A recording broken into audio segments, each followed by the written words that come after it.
Now, this bedtime story is one I can certainly relate to. Good old Rabbit. Well, stay tuned. This is Winnie the Pooh, Friendly Bothers. Rabbit liked to keep things neat and tidy. His house was neat and tidy.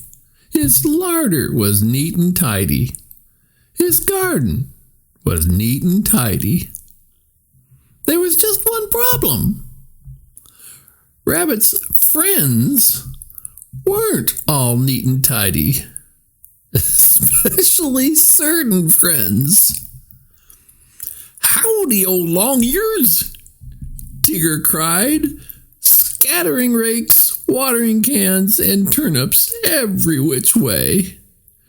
"Isn't it a stupendous day for bouncing?" Then Rabbit turned to see Pooh digging up the spot where he'd planted his turnips. "What are you doing?" he cried.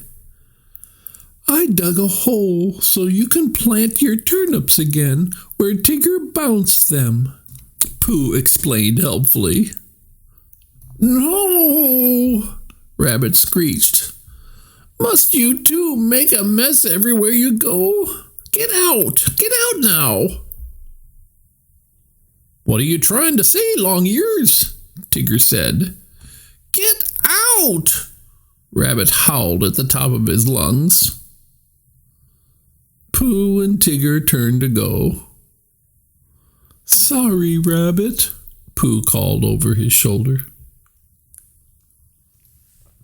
Rabbit had just started collecting the scattered honey pots when he heard someone coming. "I said get out!" he shouted. Then he turned and saw that it was Kanga and Roo. Sorry about the shouting," he told them. "I thought you were someone else." "Who'd you think we were, Rabbit?" Pooh asked curiously. "And why'd you tell them to get out?"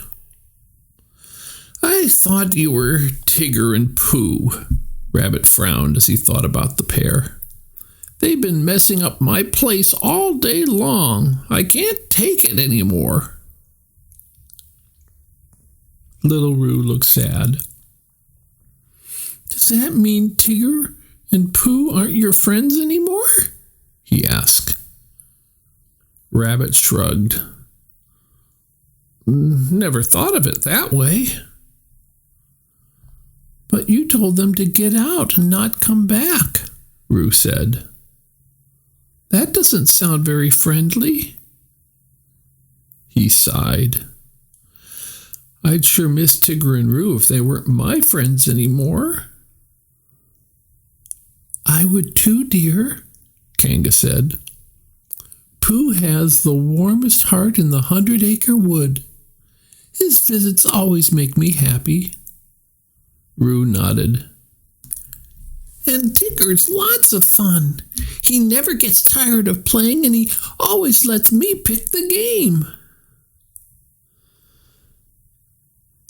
"I think you could be a little more patient with your friends," Kanga told Rabbit kindly.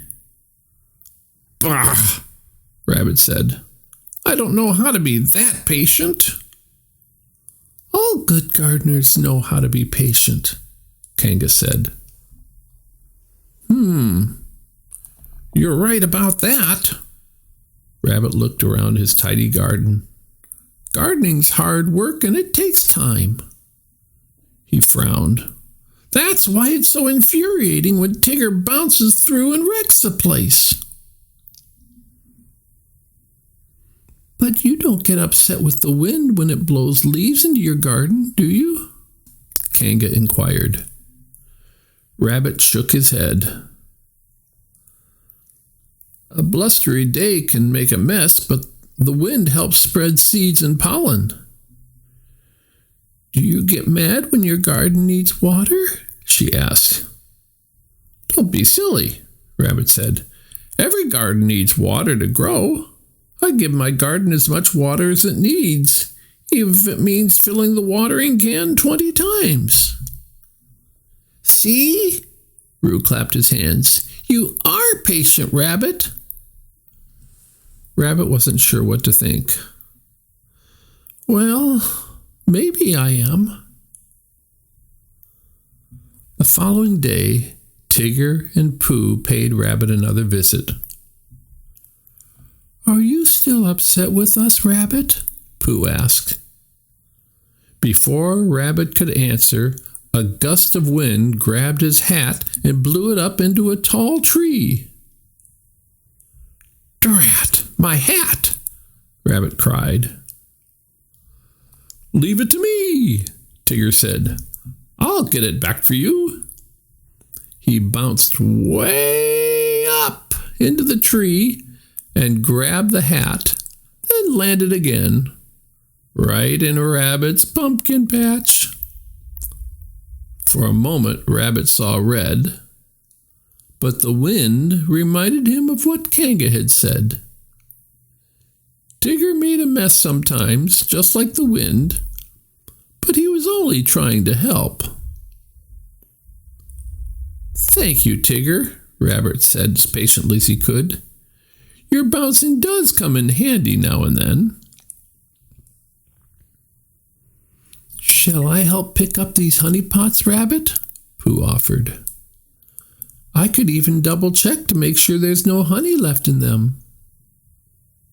He reached for a honey pot, but he accidentally knocked over Rabbit's watering can.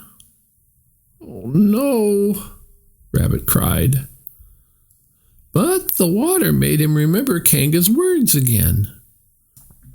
Pooh needed a lot of honey to keep his tummy happy, just like Rabbit's garden needed a lot of water to make it grow. And now that Rabbit thought about it, a few smackerels of honey were a small price to pay for Pooh's cheerful visits.